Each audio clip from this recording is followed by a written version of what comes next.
ท่านผู้ชมที่เคารพตลอดระยะ70 ปีที่ผ่านมาแห่งการสร้างตั้งพรรคประชาชนปฏิวัติลาวหลายท่านได้ปฏิบัติหน้าที่ของตนในโขงเขตเวียกงานเพื่อประกอบส่วนเข้าในการปกปักรักษาและสร้างสาพัฒนาประเทศชาติหนึ่งในนั้นท่านเจริญวารินทราศักดิ์อดีตรองรัฐมนตรีกระทรวงแถลงข่าววัฒนธรรมและท่องเที่ยวก็ได้ประกอบส่วนอย่างตั้งหน้าในโขงเขตเวียกงานท่องเที่ยว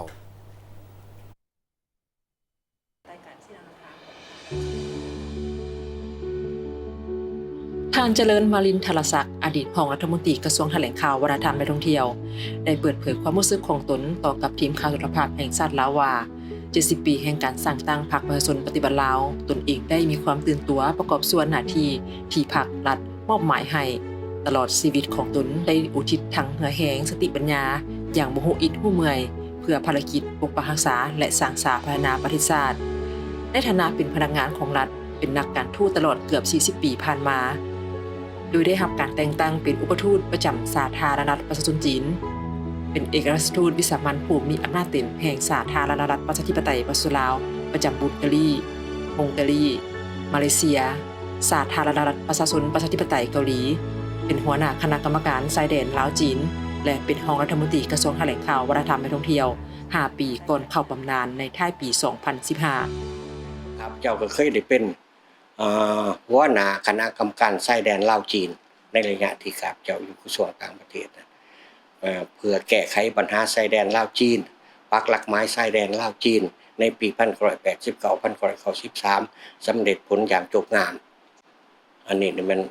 เวียกงานอันหนึ่งที่ครับเจ้าได้เฮ็ดในระยะที่ปฏิวัติเวียกงานผ่านมาอันอยู่กระทรวงแถลงข่าววัฒนธรรมท่องเที่ยวครับเจ้าก็แม่นได้รับผิดชอบเวียกงานการท่องเที่ยวในเวียกงานการท่องเที่ยวนี้ครับเจ้าก็ได้โฆษณาคุ้มครองการท่องเที่ยวโฆษณาการท่องเที่ยวและก็พัฒนาการท่องเที่ยวให้เขาอยู่ในแบบแผนของพรรคของรัฐเฮานั่นแหละเพื่อว่าเฮ็ดให้แนวใดให้แนวทางการท่องเที่ยวนี่เป็นเศรษฐกิจตลาดเป็นเศรษฐกิจที่ว่าเป็นพัฒนาให้มันเข้ารูปเข้าห้อยแล้วก็พวกเขาก็เห็นว่านักท่องเที่ยวได้เข้ามาเมืองลาวนี่ก็เพิ่มขึ้นแล้วพวกเขาก็ได้พัฒนาให้มันมีปีท่องเที่ยวในระยะการให้สัมภาษณ์ต่อกับทีมข่าวโทรภาพแห่งชาติลาวท่านเจริญวรินทรศักดิ์อดีตรองรัฐมนตรีกระทรวงแถลงข่าววัฒนธรรมและท่องเที่ยวได้ยกให้เห็นถึงความประทับใจของตนในการประกอบส่วนทางด้านการโฆษณาเผยแพร่เวียกงานการท่องเที่ยวในลาวให้ชาวโลกได้รับรู้เข้าใจถึงแนวทางนโยบายของภาครัฐบาลต่อกับเวียกงานของการท่องเที่ยวในที่ว่าเฮาได้เฮ็ดเวียกงานอยู่ในกระทรวงแถลงข่าววัฒนธรรมท่องเที่ยวนี้แม่นข้าพเจ้าก็มีความ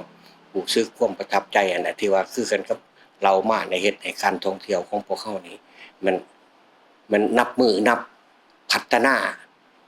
แล้วก็เห็นว่าการท่องเที่ยวเห็นว่านักท่องเที่ยวเขามาเที่ยวลาวในนับมือนับหลายขึ้น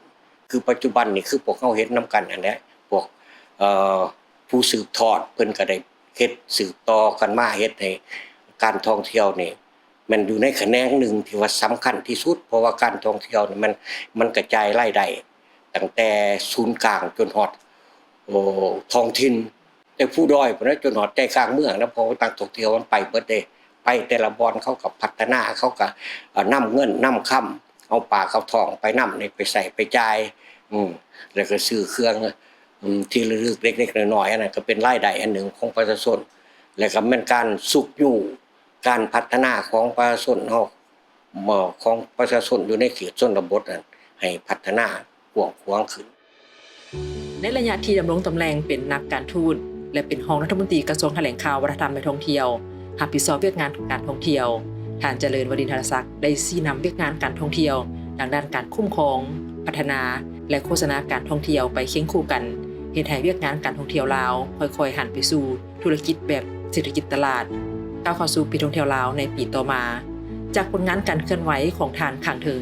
พรรครัฐบาลองค์การจัดตั้งสากลและบรรดาประเทศไอ้น้องได้มอบใบย่องยอเหรียญไซเหรียญกาจำนวนหนึ่ง